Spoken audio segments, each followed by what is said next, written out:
Well, welcome everyone to the Office of Business Diversity and Compliance and Entrepreneurs Network Center webinar series. I'm Taylor Tagg, a Senior Business Services Coordinator at the Entrepreneurs Network Center. We welcome you today. Our facilitator today is Dr. Mia Earl, and Dr. Earl is the owner of Abundant Life Wellness Solutions. And I like that her philosophy is that we all want to be well. But then there's a big difference between, how we treat ourselves and then the reality of constantly dealing with illness and little sleep, overeating and stress, and then what seems to be very little downtime in our lives. And also like that Dr. Earl says that when there's confusion and then there's too much information, there is no action. Well, today she's going to help make your health journey somewhat easier to follow, simple, and actionable. Dr. Earl is a certified health educator and a registered reflexologist. So Dr. Earl, please help us entrepreneurs learn how to take some action with our own mental and physical health. Thank you for joining us today, and how are you?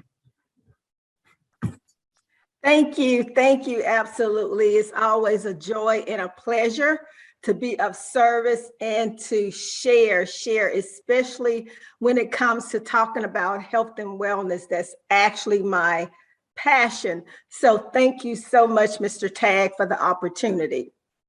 So great day to each of you all out there. Thank you so much for tuning in, whether you're tuning in live or you are watching the replay.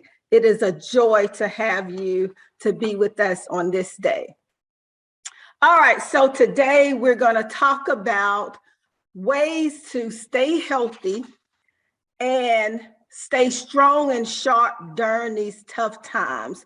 We are in a time already where we are dealing with the pandemic, the aftermath of the pandemic, and then we're also coming into the winter months. Winter months are known as a time when people start to get depressed. We're having shorter days. We're having darker days sooner. So people tend to get depressed during that time. So we're going to talk about some specific things to do, not only because we're dealing with so much as entrepreneurs or small business owners, but also as the seasons change, just as the seasons change throughout the year, we also have to change with the season.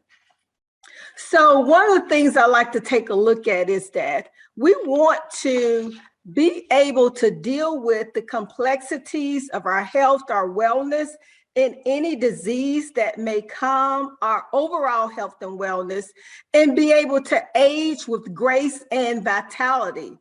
So how do we do that?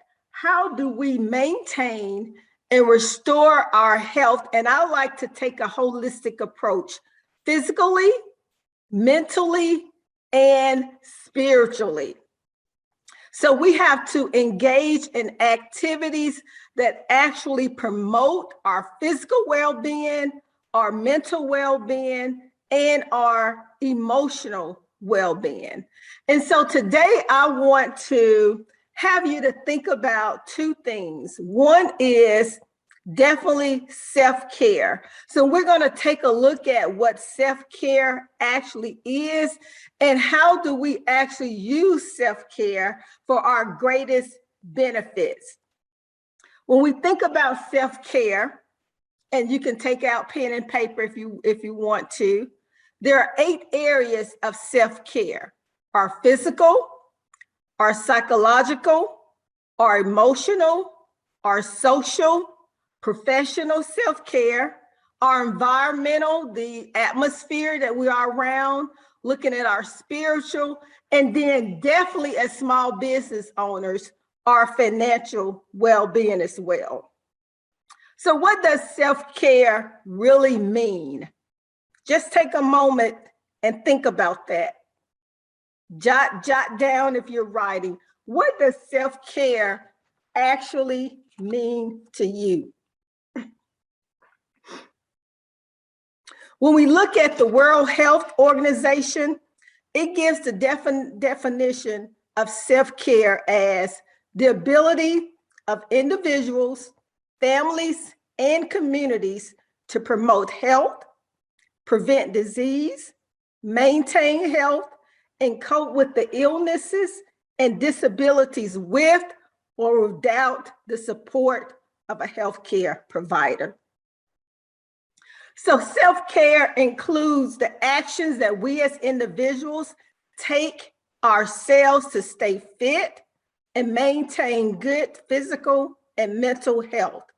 It helps us to meet our social and psychological needs. It helps us to prevent illnesses or accidents and care for our minor ailments and our long-term conditions, and to maintain our health and wellness. So most of us already practice some form of self-care that actually protects our health each and every day. For example, eating healthy, doing some exercise, ensuring that we get adequate sleep.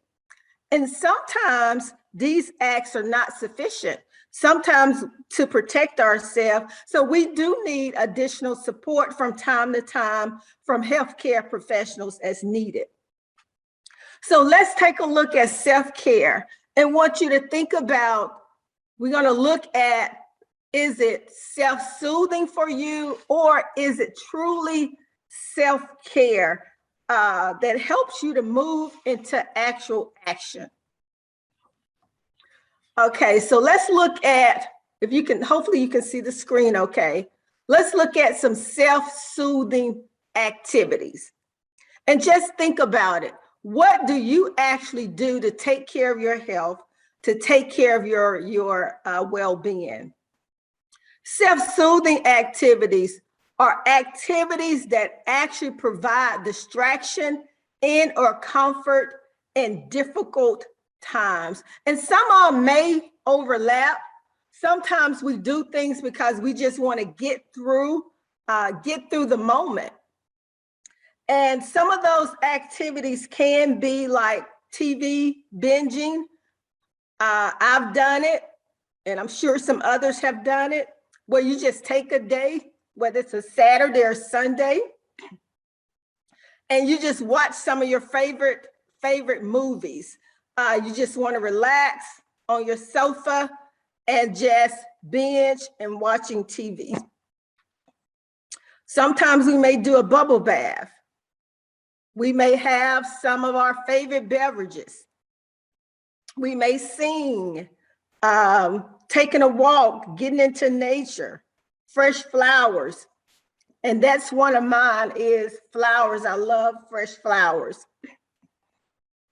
Also time off from doing some of the responsibilities of home, childcare, having someone to share that. If you have pets or other means of cuddling, and definitely exercising. So again, these activities help to comfort us during those specific times. So just think about it.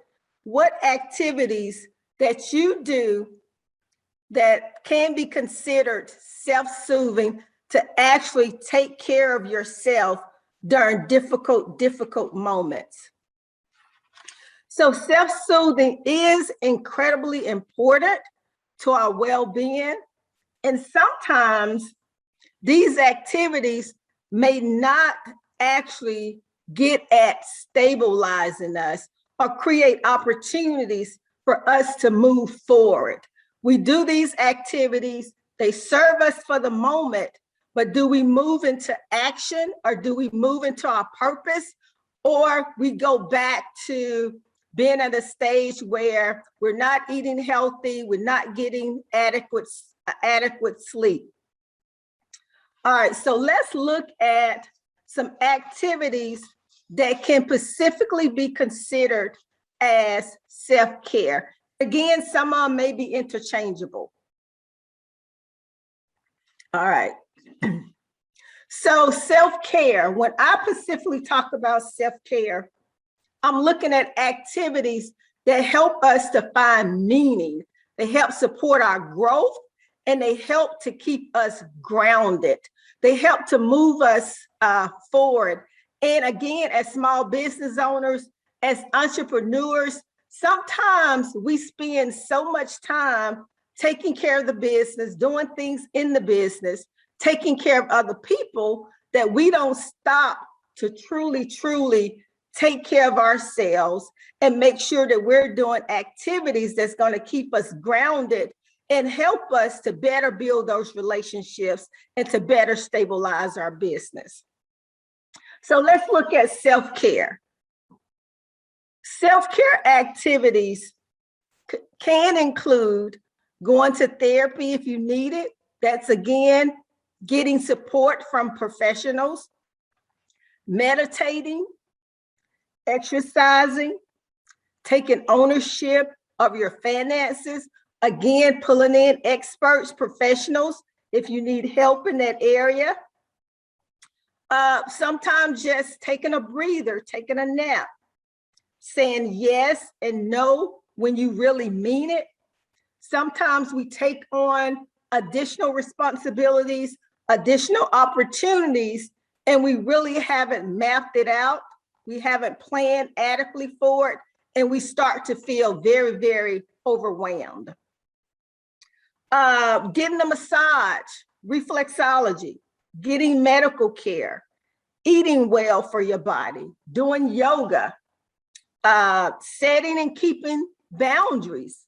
Again, being able to know your actual limits.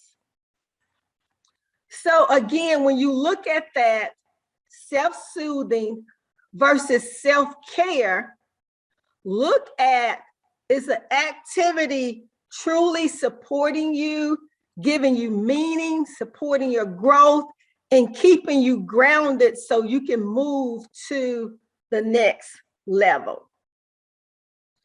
So how often do you simply take time to care for yourself? Just take a moment and think about that. How often do you actually take the time to take care of yourself? And sometimes we have to actually plan it as part of our activities as we do other things. Personally, for me, in my day, I like to wake up and do my meditations first thing in the morning. My meditations, my prayer. Sometimes I do stretching if I can get 30 minutes of physical activity in. However your day is that allows for that, but put it on your calendar and plan time and schedule it. Then I like to have some time first thing in the morning to review my day, plan out my goals, to actually write it out. That helps me to not feel overwhelmed through the day. And yes, sometimes things will come up that we didn't plan for, we did not predict. But when you have a plan, it helps you to better take control of your actual day. So just think about that.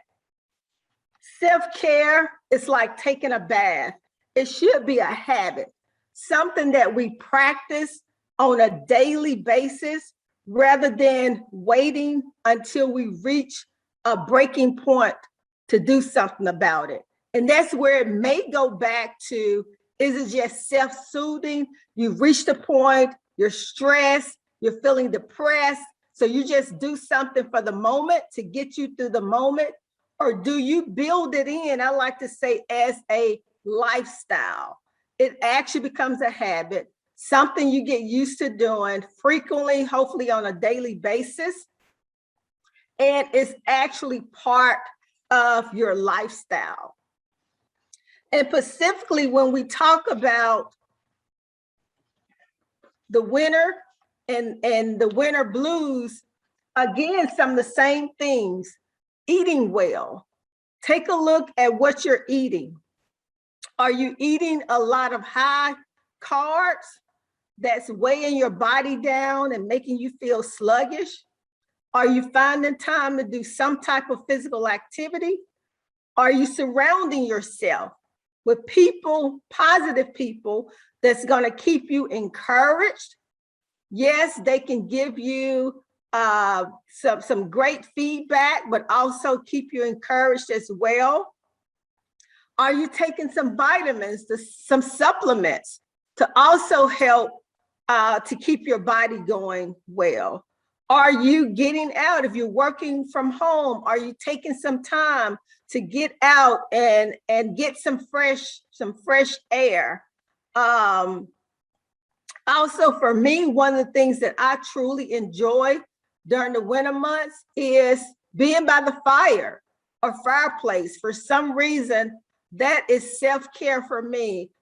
Whether I'm sitting by the fireplace to meditate, or I'm just sitting there to relax, or it's some downtime watching TV, or if I'm sitting there planning my day, making some plans. The fire is something that's very calming for me. So those are some specific things, and it's different for each of us, depending on your profession, your time, a team of people that you also have to work with you. So each of us has to take some time, look ourselves in the mirror and decide what's going to be best for us. How can we actually create a work-life balance for ourselves? And truly think about it and put that into place. So hopefully you've gotten some techniques. I don't want to make it complicated or difficult. I definitely believe, as a natural health practitioner and reflexologist, that we do have to keep things simple. When we complicate it, we become more overwhelmed, and we tend not to follow through or take action.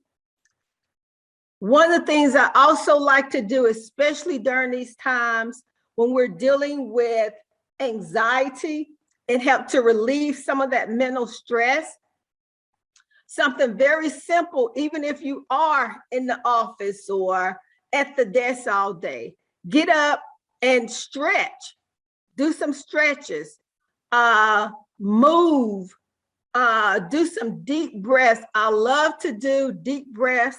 Again, it's a way just to help to keep me grounded. And it's something that you can take a minute, a few seconds to do. And to do that, just breathe deep from your abdominal area and just blow it out through your mouth. And you will realize your whole body will tend to relax. So again, just simple techniques just to keep your mental capacity and your physical, emotional capacity during this particular season. Let's see, the importance of work-life balance. We have to have a balance. And I tell the people that I work with, my clients, that if you don't take care of yourself, who is going to take care of you? Sometimes we have to be selfish. And honestly, there's nothing wrong with that, because I was sharing with Mr. Tag earlier, had a little sinus drainage a couple of weeks ago. And I realized when I'm truly not feeling well, you really don't want to do much. You don't want to work, but life has to go on. So the better you feel, the more energized you feel, the better you're able to take care of the work that you have. So we have to have a work-life balance in order to make sure that we're able to service our clients, service our customers, and enjoy life as well. So it's up to each of us to identify, and again, I say write it down, identify what one thing that you can do, if you're not already doing it, starting today, to incorporate, to help you with the self-care and to create that work-life balance. Do you need to get up earlier in the morning? Some people like to get things done in the morning. Are you one that stays up later at night? That's your best time, but still making sure that you're getting adequate sleep? Are you getting in your physical activity? That's something that you can start to build in. Making sure that you're eating healthy. What are you doing at the point where you're experiencing that anxiety and that stress? Are you taking a nice bubble bath? Are you getting a massage or reflexology? Ladies, manicures, pedicures, whatever that is that you can build into, that is not just once a year when you're totally overstressed. These are some things that I suggest that you do on a regular basis to help to create the balance that you need to take care of your health and wellness, and also to be able to take care the business side as well. As a reflexologist, that's one of the things that I personally offer. And it's because reflexology is one of those modalities that truly helps the whole body to relax. It helps to deal with the stress, anxiety, and it also can help rebuild, regroup, and help with a variety of different health conditions as well. So it's a powerful self-care strategy that I actually use, and it's the power of touch through reflexology that's been so amazing, and that helps people to actually feel better. Even during this time of stress, anxiety, we're going into a season where the seasons are changing, and sinuses and allergies, we need some relief from that as well. So hopefully you have been able to get some tips. You have been encouraged to truly look at your self-care. Is it self-care or more self-soothing? And what can you do to put in place to create that work-life balance for you? I actually am participating this week in a health and wellness challenge called My Health Matters. If you want information on that, you can find me on Facebook. My Facebook page is at Abundant Life Well, WELL. I'll be great. It's a free challenge, no charge, but it helps you to start to look at releasing things that hold us back from truly being productive and truly focusing on our self-care. And we all have those moments where we get overly busy. We're concerned about the business, the financials, and we don't truly take care of ourselves. So once we start to do that, start to plan, start to team up with people that can actually help us to do that and have more self-care activities in our life, I believe that we will better be able to see that work-life balance. All right, I'll turn it back over to Mr. Tagg. We'll see if there are any specific questions. Well, Dr. Earl, thank you for that. I think that was just wonderful, and you bring up some really good points. And I do have a couple questions for you to ask. And I know that you talked about the difference between self-soothing and then self-care. Self-soothing, say for example, binging or watching TV, doesn't always necessarily, and probably many times, does not get us into action. It's very sedentary. But some of the self-care techniques you talked about were very actionable. So, and you talked about building it into your life, which I think that's a wonderful time. In your research, have you found, and I know it's kind of different for everybody, but have you found that there's maybe an optimal time for self-care? Is there an optimal number of minutes or an exercise or two that people feel like they can do instead of maybe an hour of exercise or 30 minutes of exercise? Is there an optimal time that you found that worked for most people? Mm-hmm. Absolutely. And definitely it is different for each person.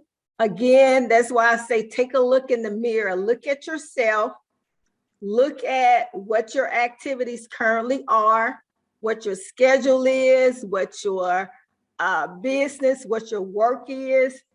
And I like to say, even if it's 5 minutes of just reflecting, meditating, deep breathing, that's a start. Even with physical activity, you may not have that hour or hour and a half that some people does, but I believe that each of us can at least start with 15 minutes. Whether you're just doing some stretches or you're getting up, taking a walk. One of my favorite things to do just to keep me moving is dancing. Most people, a lot of us do some type of dancing. Find your favorite music, whatever that is, and just move to it. I believe that moving, physical activity, exercising, it can be fun. We don't want to dread having to move or do some physical activity. So even sometimes before I go to bed, I just turn my music on. And for about 10 minutes, I'm just moving and dancing. And I have some of the best night's sleep. As I mentioned, some people are morning. They like to get up early. For me, I really have to plan to get up early. So it's really intentional for me. I am more of a nighter. So I have to plan to get up earlier in the morning to set the tone for my day. That's what it does for me. It helps to set the tone for my day, to be able to just sit, meditate, write out my goals for the day. And then if you, even noonday, some people like to get out if they're on their lunch break. I have worked in corporate America where we tended to work through our lunch breaks, but make sure if it's 15, 20, 30 minutes that you're getting up, getting away from the desk, getting away from work, to just let your mind move to something else. Some people find that that's the best time to go out and walk or move or meet up for lunch with somebody. Just a way to serve yourself. And again, to serve yourself. So there's no specific time of the day. It's different for each individual. The activities that you choose to do, I always say, make it fun, make it fit with you and your lifestyle so that you look forward to doing it. Did I talk too much, or did that answer your question, Mr. That was perfect. That was perfect. Okay. Exactly what I was looking for, actually. And I also want to ask you another question too. You did mention, as far as physical health goes, as far as taking vitamins and supplements that maybe help us with deficiencies. For example, I think many of us are vitamin D deficient because we're not outside in the sunshine enough, and maybe inside or working in our business, and we're not outside enough. What are some other vitamins and supplements that you are familiar with that you maybe find that most people are deficient in and maybe need to focus on a little bit more? Mm-hmm. I would say definitely during this time. And of course, if you want more, your health, your wellness, I definitely say talk with your medical provider, medical professional if you need to. But this time, especially during a season where we really need to focus on our immune system, a lot of people don't consume zinc, magnesium, those type of supplements that really targets and help to keep your system moving, your immune system, I would say, specifically. A great multivitamin. I have one that I love. It's a liquid vitamin that I love because it's liquid. I take it every morning and it's built with all its some minerals and vitamins and whole foods. One of the things that I personally do myself that I've started just to make sure that I'm really getting in some great nutrients is juicing. I've started to love to just, juice, throw some carrots and celery and spinach in the juicer and just juice. But definitely, you're just your basic vitamins, your vitamin C. But I would definitely say if you have a multivitamin, look to see if there's magnesium, if there's zinc in it. Turmeric is another one that I don't think a lot of people really think about. Echinacea is one that I take. So these are some that may not be as common as your vitamin A, B, and your C vitamins, your vitamin E.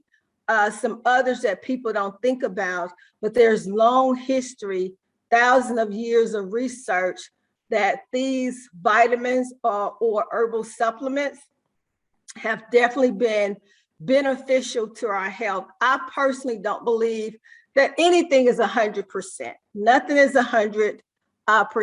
So I like to share is do your best for your health and your wellness as much as you can.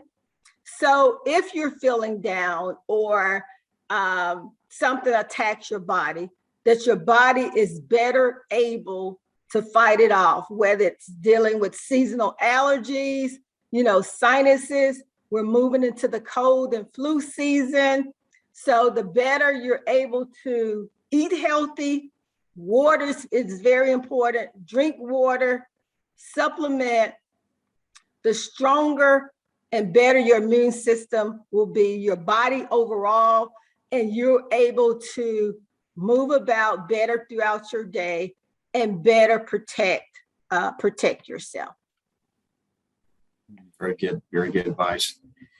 I also want to ask you too, I'm going to speak to the elephant in the room as far as business owners go. And I think, I speak for many people out there who during this whole COVID season, were just worn out. We're mentally exhausted, maybe even physically exhausted. We may be sick. We may be trying to take care of family members, trying not to catch COVID, wear a mask, not wear a mask. Yes. It's just all this focus on COVID, and it's just exhausting. And I know you talked about stress relief, things about breathing and stretching and moving. Mm-hmm. Do you have any just other general advice about how we can, better maybe mentally, physically, or emotionally deal with all these supposed stressors of dealing with this COVID pandemic? I know it's a big question, but it is. You're our expert here.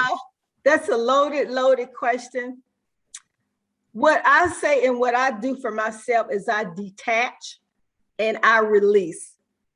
Detach and release.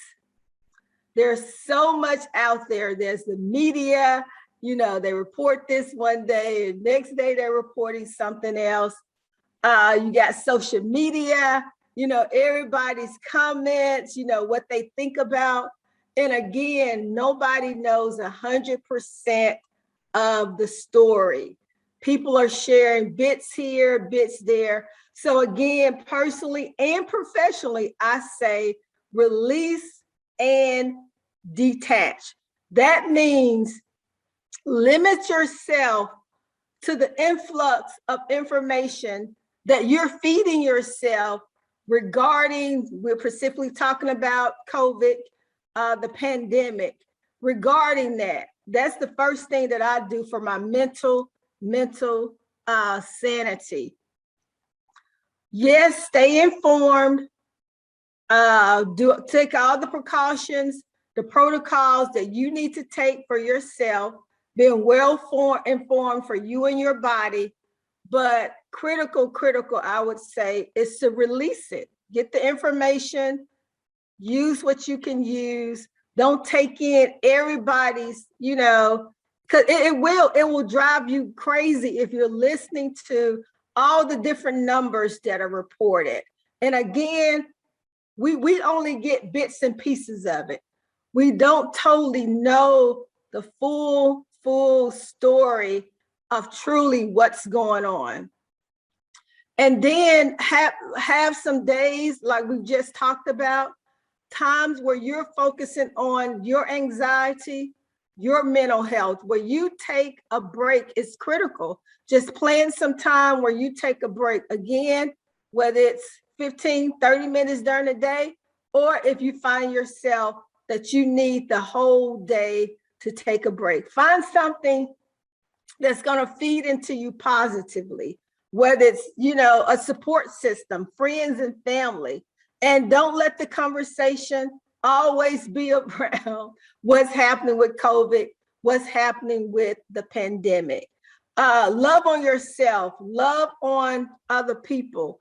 Let that be the focus on how can you serve, how can you love and serve other people. And you will find that, or I have found, and I believe that you will too, find that helps with your stress and that mental anxiety as well. Take some time to do something fun. I'm not saying go out, be in these large crowds, but find a way where you can do something that's actually fun, something that you personally enjoy doing. So hope that was helpful, but definitely top of the list for me is to release it and detach yourself. Detach and release. Great advice. Yeah. I'm all for that 100%. And make sure that we let our listeners know where we can find you, what you're willing to share with us about how we can find you. I know you work with small businesses and even some corporations too, where you go in there and offer your services as well. So how can we find you? How can we get in touch with you? Right. You can definitely, my website is Abundant Life Wellness -solutions.com.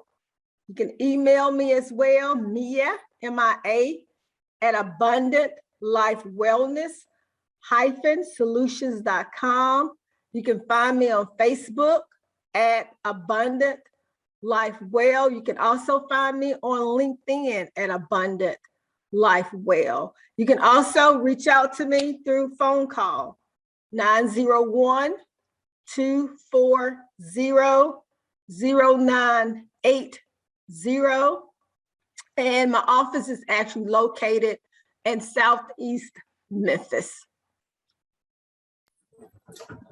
Well, again, I want to thank you, Dr. Earl, for joining us and giving us that great advice. And I think that was just so timely and very efficient information that we can take with us, just better serve us as a small business owner and entrepreneurs, and taking some time for ourselves, because it's just so important right now with everything that we're dealing with and all the illness that's out there. Taking time for ourselves is so important. I know for myself that little daily dance is probably going to be in my near future. And I don't know if anybody wants to see that, but I do have a little rhythm here and there, so it's not going to be totally awful. Yeah. But again, thank you for joining us, and again, look Dr. Earl up and utilize her as a medical practitioner, either for your small business or corporation. And she's got a lot of great information, and she's very timely in this environment that we're dealing with right now. So again, thank you so much, Dr. Earl. And again, if you want to catch us at the Entrepreneurs Network Center, we're located at 480 Dr. Martin Luther King Jr. Avenue. Feel free to call us if you want some one-on-one business consultation, or you're trying to get your business to a next level. We'll be happy to assist you. You can reach us at 901-636-9300. We're here Monday through Friday to serve you. And so again, thank you, Dr. Earl, for joining us, and we'll see you again next time for our OBDC webinar series. Bye, everyone. Take care. Bye-bye. Thank you.